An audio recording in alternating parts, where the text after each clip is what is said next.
Dios les bendiga a todos. Bienvenidos a Biblia Estudio TV, tu instituto bíblico virtual. Soy Víctor Cáceres, quien te ama y te saluda en el amor de Jesucristo.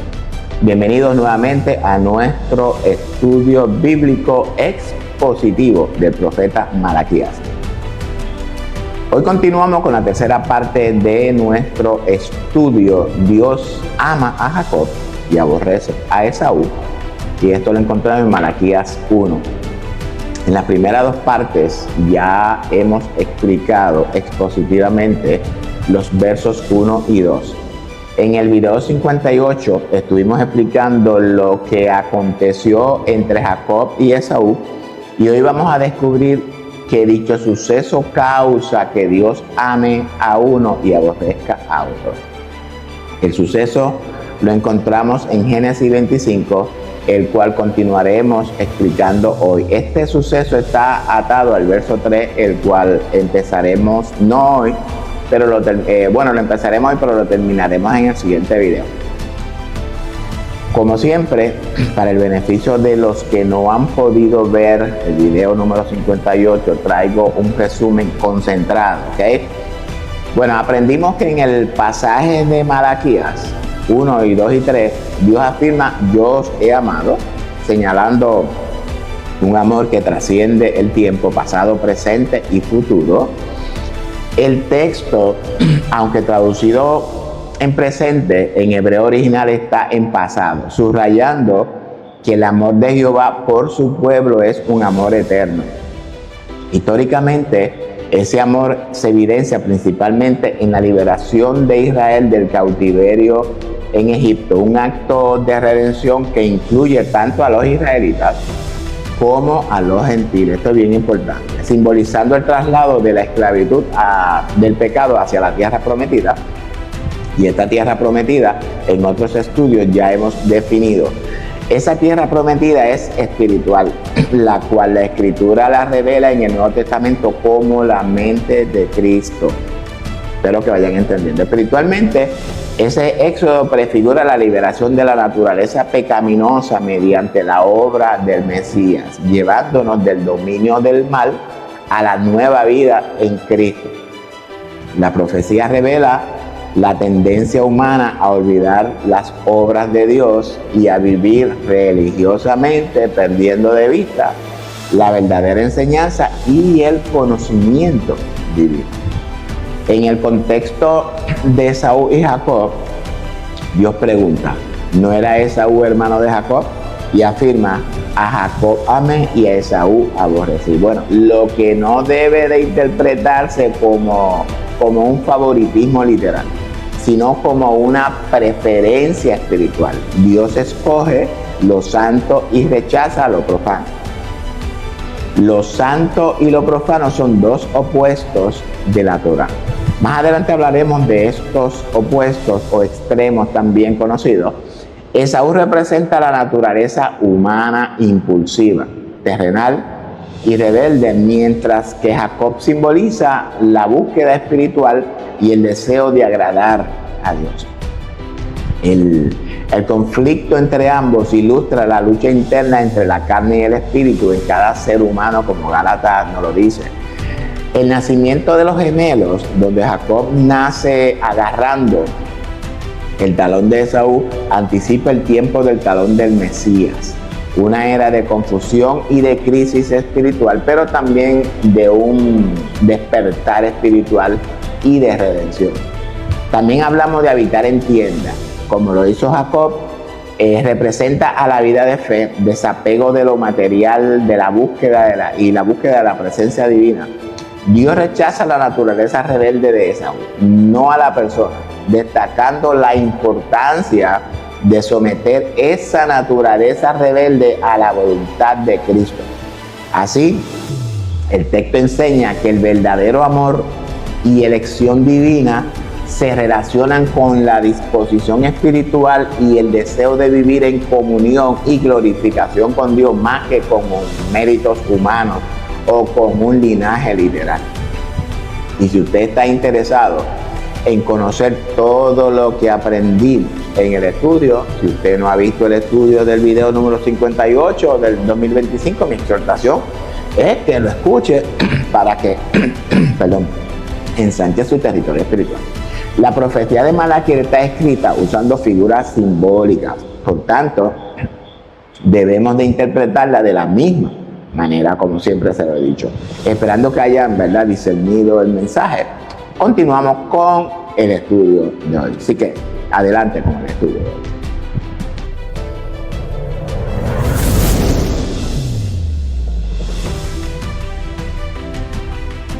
Vamos a iniciar el estudio de hoy con una pregunta. ¿Qué aconteció con Esaú para que Dios lo rechace? Ahora bien, es necesario que entendamos este rechazo o este aborrecer. Este rechazo es un presagio del rechazo del rey Saúl. Entiendo que todos conocen la historia del rey Saúl. El rey Saúl fue rechazado porque tuvo un corazón rebelde y fue sustituido, como todos ya sabemos, por el rey David. ¿Por qué razón? Bueno, porque David tenía un corazón, como la Biblia registra, un corazón conforme al de Dios. Ahora bien, el texto precedente, para poder nosotros entender lo que aconteció con Saúl y David, lo encontramos precisamente en esta historia de Esaú y de Jacob. Ahora bien, este rechazo representa una polaridad. Y cuando hablamos de polaridad, entiéndase, una dualidad que nos revela que todo en el universo se manifiesta a través de opuestos. Esto es algo nuevo. Y quiero explicar esto, ¿verdad?, de una forma bien clara, lo más claro posible, porque este entendimiento nos va a arrojar luz para entender el concepto de la obediencia versus la desobediencia, como todos la conocemos. Todo lo que existe tiene un par de opuestos, complementarios y necesarios para su existencia y también para su comprensión. Y voy a dar un ejemplo. Luz y oscuridad, bien y mal, masculino y femenino, vida y muerte. Estos polos no son inherentemente buenos o malos, sino que son dos extremos de la misma cosa y se definen el uno al otro. Y fíjate que estoy hablando lentamente para que podamos entender. La palabra inherente se refiere a algo que está unido, algo que está unido de manera esencial y permanece, una manera esencial y permanente a otra cosa, o que permanece unido a otra cosa de tal forma que no se puede separar ni alterar su naturaleza. Si esto no fuera así, no hubiésemos entendido el concepto luz, porque si no existiera la oscuridad, pues tampoco hubiese existido la luz. Es por esto por lo que encontramos en Génesis 1:3 que Jehová dice: sea la luz, y fue la luz. Ahora bien, ¿por qué fue hecha la luz? Bueno, obviamente porque había oscuridad. Porque si no hubiese habido oscuridad, no hubiese habido luz. Por tanto, este concepto de polaridad busca la unificación de los opuestos. ¿Cómo te voy a decir? Obediencia y desobediencia. ¿Con qué propósito? Bueno, para alcanzar un estado de conciencia superior. Hablamos de paz, armonía, como lo encontramos en la conciencia de Cristo o en la mente de Cristo. Pero para lograr esto en nosotros implica, y atiéndame, aceptar y reconciliar las contradicciones de la vida en lugar de juzgarlas y rechazarlas. Esto es bien importante que lo entendamos. Este concepto no tiene el objetivo de eliminar los polos opuestos. Esto también es bien importante. Sino, el propósito es integrarlos, reconciliarlos o redimirlos y comprender que son parte de una misma realidad o de una misma esencia también, como usted entienda. Ahora bien, la redención tiene como objetivo reconciliar estos polos opuestos. Cuando Pablo dice que debemos de hacer morir tal y cual cosa en nosotros o en nuestra vida, Pablo lo que quiere decir con esto es que esas cosas deben de ser reconciliadas. ¿Okay? La reconciliación implica muerte, pero hablamos, ¿verdad? No de una muerte física, sino de una muerte, ¿a qué? A nuestra voluntad. Entonces, nosotros fuimos reconciliados por medio del sacrificio del Mesías. Una muerte sacrificial. Pablo, por otro lado, nos revela en Romanos que no nos dejemos vencer de lo malo. ¿Y qué nos recomienda? Que venzamos con el bien el mal. Perdóneme que estoy un poquito algo. Ese vencer implica redimir con el bien el mal. Ahora bien, el árbol del conocimiento del bien y del mal es el mismo árbol de la vida. No son dos árboles como muchos han interpretado. No son dos árboles diferentes.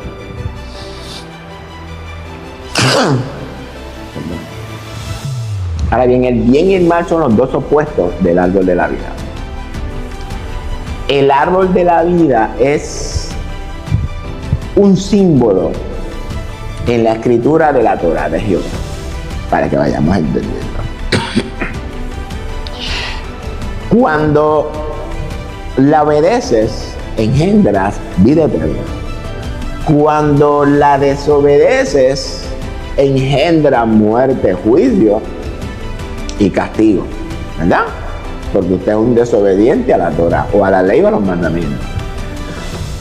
Traje esta explicación, para que podamos entender el proceder de Jehová en cuanto a lo que vamos a estudiar. Cuando Jehová dice amar lo bueno, hay una implicación y es rechazar lo malo. Lo bueno y lo malo son los dos opuestos o extremos de la ley, de la Torá o de las instrucciones de Dios. Estos dos opuestos o extremos de la ley simbolizan la dualidad en el ser humano. Sí, en usted y yo existe una dualidad. Lo bueno es la justicia que produce el reino en nosotros. Y lo malo es la injusticia que también produce el mismo reino en nosotros. Todo depende de cuál de los extremos o el cual de los opuestos tiene el reino. Lo bueno engendra recompensa y lo malo engendra castigo. ¿Ven? Así que por lo tanto, lo bueno engendra vida eterna y lo malo engendra juicio, muerte y castigo. La pregunta es: ¿en cuál de los dos lados usted está? Esto es lo que Dios hace con Esaú, que representa lo malo dentro de este contexto, y ama a Jacob, que representa lo bueno dentro de este contexto que estamos estudiando. Ahora bien, Jacob y Esaú son gemelos, como todos ya sabemos, y esto lo que simboliza que son los dos opuestos en la mente del ser humano. Y aunque yo sé que lo más probable no lo van a entender, pero más adelante lo van a entender. Hablamos de la dualidad en el ser humano. Esos dos opuestos. El conocimiento del bien y del mal están operando en usted y están operando en mí. El bien está en la conciencia del ser humano. Hablamos, en este caso, Dios, como también podemos llamarlo Eva. El mal está en la naturaleza humana, en el Adán, en el hombre, en esta naturaleza humana pecaminosa, lo que Pablo llama la carne. La pregunta: ¿en cuál de los dos extremos o cuál de los dos extremos te domina? ¿La conciencia o la naturaleza humana? ¿Te domina Dios o te domina Adán? Jesús, el Mesías, ¿vino a qué? Vino a reconciliar ambos polos, ambos opuestos. Vino a reconciliar el corazón del Padre, oigan bien, vino a reconciliar el corazón del Padre, traerlo de vuelta al de los hijos. Es decir, para traerlo de nuevo a esa unidad que hubo desde el principio.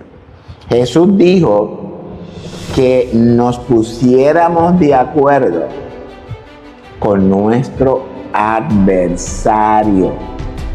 ¿Cuándo? Mientras estamos en el camino. Porque si no nos ponemos de acuerdo, el adversario me va a vencer, me va a meter a la cárcel. Ese adversario en nosotros, que camina o que vive con nosotros, obviamente es nuestra naturaleza humana. Jesús dice que debemos de reconciliarnos uno con el otro. En otras palabras, que redimamos con el bien el mal que está en nosotros. Porque si nosotros no hacemos eso, el mal al final nos dominará y nos vencerá. Ese bien es Jehová el que nos redime a nosotros, que somos el mal.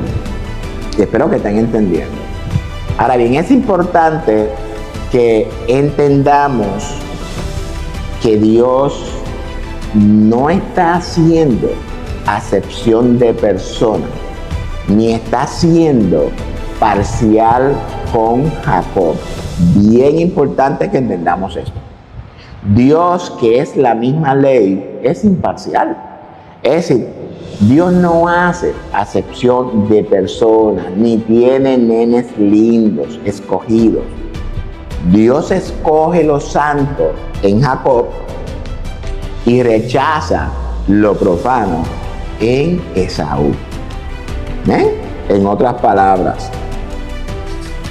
Dios escoge la conciencia, el bien, la ley, su palabra, sus mandamientos, su ley, sus instrucciones, sus estatutos, sus preceptos, su sabiduría en la naturaleza humana y redime a la misma vez con todo eso a la propia naturaleza humana. Pero para que podamos entender esto, ¿verdad? Esto que estoy diciendo, debemos de conocer la historia de Abraham. Porque si la iglesia no discierne lo que el texto nos está revelando por medio de la historia de Abraham, nunca logrará discernir el mensaje del evangelio. Recordemos que esta narración es una historia como una historia divina del alma, del corazón, de la mente. Para que lo entiendan, lo que sucedió con Jacob y Esaú, ¿verdad? Y aunque la escritura lo narra dentro de un contexto literal, como todos ya sabemos, porque en esa narración literal se esconde o se oculta entre líneas una verdad que no se puede percibir explícitamente. No se puede percibir explícitamente. Ahora bien, este término entre líneas que encontramos, ¿verdad?, en las narraciones, significa captar lo que no se dice explícitamente en un texto, discernirlo, pero que a la misma vez está implícito y lo encontramos en el tono, en las selecciones de palabras, lo encontramos en el contexto, lo encontramos en el ritmo de la literatura, de la narración. Es una forma de interpretación profunda donde el lector, es decir, usted y yo, nos convertimos en detectives de significados ocultos. Usted es un detective de eso, de los significados ocultos, de las intenciones veladas o también de las emociones no declaradas explícitamente. Nos convertimos en detectives. Hablamos de simbolismos ocultos, los cuales debemos de interpretarlos, porque estos símbolos revelan lo que ocurre en la conciencia del ser humano. En otras ocasiones ya esto yo se lo he explicado. Dice la narración que Esaú llega cansado a su casa y se encuentra con Jacob cocinando, haciendo, ¿verdad?, un guiso rojo, como dice la escritura. Y en este texto, implícitamente, hay una revelación espiritual, la cual es el testimonio de Jesús. Eso es lo importante en esta literatura, en la escritura. Jesús dice que escudriñemos las escrituras. ¿Por qué razón? Porque ellas dan testimonio de Él. Y hablamos del testimonio de su obra en el ser humano. Y cuando dice las escrituras, se refiere a toda la escritura, no en algunas escrituras como muchos han querido entender. Vamos ahora mismo, busquen sus Biblias y abran en Génesis 25 y vamos a leer rapiditamente en el texto también. Y le dijo Esaú: te ruego que me des a comer de ese guiso rojo, porque estoy muy cansado. Ahora bien, este texto, a simple vista, es decir, que si lo tomamos literal, no podremos discernir el testimonio de Jesús. ¿Por qué? Bueno, simplemente lo que el texto nos dice, explícitamente hablando, es que Esaú llegó cansado del campo, llegó con hambre y le pidió a Esaú que le diera de ese guiso. Eso es interpretarlo al pie de la letra. ¿Dónde encontramos el testimonio de Jesús ahí? No way. Sin embargo, hay algo implícito, algo que solamente lo podemos percibir espiritualmente. Amén. Eso espiritual que oculta la narración es el testimonio de Jesús. Y es nuestra responsabilidad discernirlo. ¿Amén? Esto no significa que de la narración literal no podamos extraer enseñanzas prácticas que nos ayuden a crecer y a madurar en nuestro diario vivir. No significa eso. También hay que extender esto. Y voy a traer un buen ejemplo de lo que podemos, un buen ejemplo que podemos usar. Y no quiero decir, ¿verdad?, que este sea el único ejemplo, sino que es un buen ejemplo del testimonio de Jesús. Obviamente no voy a abundar en esto. Un testimonio de Jesús espiritualmente y un buen ejemplo práctico para que crezcamos y maduremos en el matrimonio, si es que usted es un hombre o una mujer casado. Es la narración de Eliezer, el siervo de Abraham, cuando lo envió a buscar esposa para su hijo Isaac. Obviamente, como le dije, no voy a tocar, pero sí es un buen ejemplo que usted debería de escudriñarlo cuidadosamente y encontrar el testimonio de Cristo y lo práctico.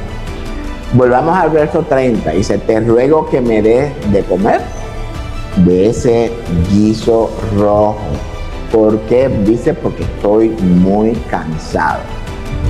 Ahora bien, este verso está cargado de simbolismo espiritual y también emocional. Hoy vamos a desmantelar exegéticamente este verso palabra por palabra.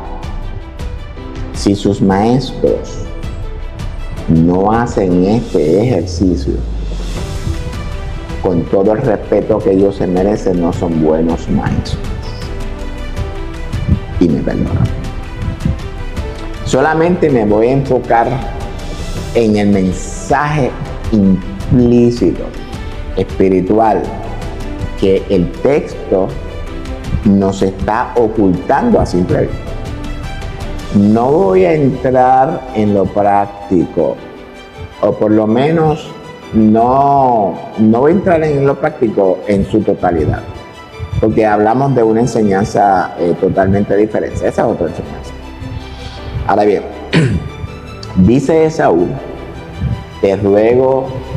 Y cuando hablamos de este te ruego, esta traducción es del hebreo N-A con acento, que es que se usa para persuadir a quien se le está hablando.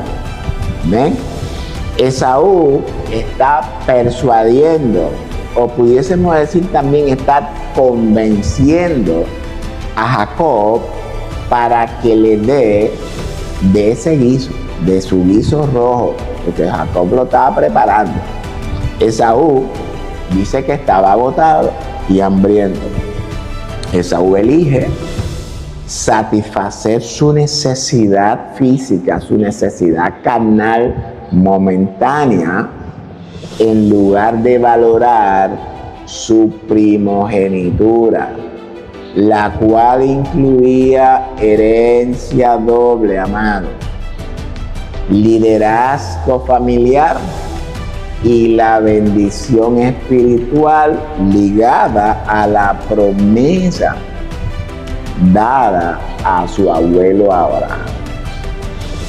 En Esaú encontramos representado el deseo inmediato versus la bendición eterna. Vaya copiando, vaya entendiendo esto. Ahora bien, ¿qué simboliza o representa este guiso rojo? Bueno, el guiso representa el impulso carnal, el deseo que nubla el juicio espiritual. Amén. Es el arquetipo del intercambio de lo eterno por lo efímero, por lo terrenal, por lo material. El color rojo representa identidad y también representa destino. Esaú pide el guiso rojo y es por esto que se le llama Edom. Es conocido como Edom. ¿Qué significa rojo? Ahora bien, el color rojo conecta con su apariencia física, porque dice que Esaú nació con una piel rojiza al nacer. Conecta también con su elección impulsiva y, como si eso fuera poco, conecta con su descendencia. Hablamos de Edom. Edom será una nación separada de la línea de la promesa. El rojo aquí simboliza sangre, simboliza tierra también, simboliza pasión, pero también simboliza separación. Esto es bien importante que lo entendamos. El guiso podríamos verlo como una metáfora del alma animal, ¿verdad? Dominando al alma superior o al alma interna. Y yo me gusta decirlo de esta manera: la naturaleza pecaminosa dominando sobre la conciencia humana. Eso es lo que estamos experimentando. Este dominio sobre la conciencia ha sido la realidad humana de todos los tiempos, no desde ahora solamente, de todos los tiempos, desde el origen. Inclusive la iglesia redimida todavía está bajo esa influencia de la naturaleza pecaminosa, ¿sí? Porque todavía no hemos logrado dominar. Si usted la domina, pues, congratulations. Esaú, que representa lo animal, la naturaleza pecaminosa, actúa desde su instinto, desde su necesidad, desde su confusión, desde su voluntad, mientras Jacob representa el que busca la bendición divina. Aunque lo haga, ¿verdad?, con astucia, como muchos dicen. Bueno, porque si la serpiente persuadió a Eva con astucia, porque dice el texto que la serpiente era astuta, Eva la puede persuadir perdón, con la misma astucia. Y el que oiga, que entienda lo que estoy diciendo. Ahora bien, si lo vemos desde una perspectiva contemporánea, o más contemporánea, es decir, al día de hoy, Ese guiso rojo es el plato de lentejas que todos estamos enfrentando. Hablamos de la comida y el vino que Babilonia ofrece, ese menú perverso que está afuera para que todos participen de él. La pregunta es: ¿qué estamos dispuestos a sacrificar por la gratificación inmediata? ¿Qué promesas estamos dejando de lado por la comodidad que el mundo ofrece? ¿Qué importancia le estamos dando a nuestra primogenitura? Una primogenitura que no nos correspondía, pero el Mesías la conquistó para ti y para mí en la cruz. Amén. Fíjate que el hambre, es decir, ¿verdad?, el deseo carnal en Esaú pudo más que el hambre espiritual en él. Esaú venció el bien con el mal. Lo mismo que vimos entre Caín y Abel. Pero tranquilos, porque hay un sustituto para ese bien. Para ese bien que fue vencido, hay un sustituto vencedor. Entonces, ya tenemos claro lo que representa ese guiso rojo. ¿Ya? Estamos claros con eso. Si usted no lo entiende, pues le voy a tener que pedir que escuche este video tantas veces como sea necesario para que usted logre entender y logre discernir lo que acabo de decir. Vamos a leer el verso nuevamente. Te ruego que me des de ese guiso rojo, porque estoy muy cansado. Dice Esaú que él estaba cansado. Este cansancio de Esaú, ¿es literal o es un cansancio espiritual? Bueno,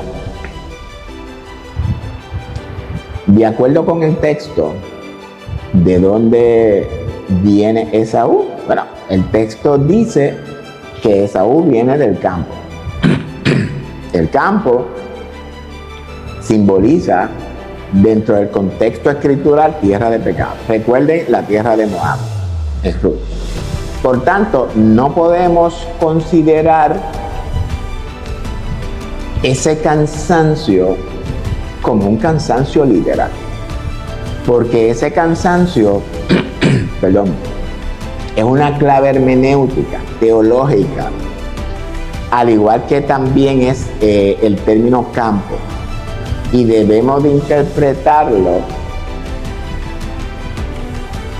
o debemos de interpretar lo que ellas nos están revelando.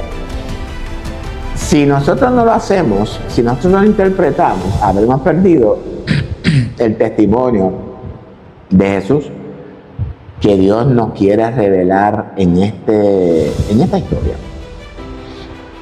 ¿Qué simboliza el cansancio en la Escritura? Esto es bien importante. El cansancio en la traducción del hebreo es ayeb. Ayeb no solamente es una fatiga física. En la tradición hebrea, y quiero, recalcar nuevamente en esto, si nosotros como estudiantes y maestros de la palabra de Dios no interpretamos la Escritura dentro del contexto en el que fue escrita, entiéndase, en el contexto hebreo, un idioma poético y simbólico. Si nosotros no lo interpretamos dentro del hebreo, nunca creceremos en el conocimiento de nuestro Padre Celestial. Esto es importante y en otras ocasiones yo lo he recalcado, lo he repetido. Si queremos extraer una interpretación sana y sin levadura, tenemos que ir, ¿dónde? Al texto hebreo. El hebreo es un idioma muy revelador. Nos revela muchas cosas en poquitas palabras. En la tradición hebrea, el cansancio puede representar el agotamiento del alma, el momento en que uno está más susceptible a perder el rumbo o el camino espiritual. Hablamos de una vida, pudiésemos decir, errante, sin propósito, fuera de la voluntad de nuestro Creador. Debemos asegurarnos de que ese agotamiento o de que ese cansancio del alma no nos alcance, amados. Manténgase arraigado a la palabra de Dios para que usted pueda resistir a Amalek. Cuando vamos a la historia en el libro de Deuteronomio, en el capítulo 25, 18, se describe cómo Amalek atacó a los cansados y rezagados del pueblo de Israel. Lo que refuerza la idea de la vulnerabilidad espiritual que, ¿verdad?, trae este tipo de cansancio. Es decir, los que están muy entretenidos con las distracciones que Babilonia nos está ofreciendo, con lo que Hollywood nos está convenciendo. Ahora bien, por otro lado, también tenemos este cansancio que puede verse como una invitación al descanso divino. El descanso divino, pues, de nuestra alma, que está cansada y que busca refugio en lo eterno, como nos lo dice en el Salmo 23, me hará descansar en los pastos verdes, ¿verdad? Como dice el Salmo 23. Aquí encontramos revelados los dos opuestos del cansancio. Lo mismo que estuvimos hablando en principio. Vulnerabilidad espiritual y descanso divino. Ambos extremos. Entonces, podemos concluir que este cansancio de Esaú no es uno literal, sino un cansancio espiritual, pero del lado negativo. Por tanto, vamos ahora a entrar en una escena donde encontramos una transacción, pudiésemos decir un pacto. Esta transacción, de acuerdo con el texto, es una literal.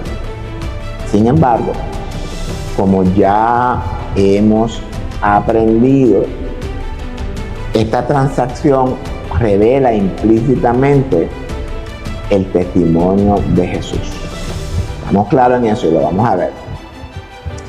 El testimonio de Jesús es lo espiritual del texto, algo que todo el mundo está dejando desapercibido. El escritor nos va a revelar una verdad, un principio espiritual que nosotros debemos de entenderlo.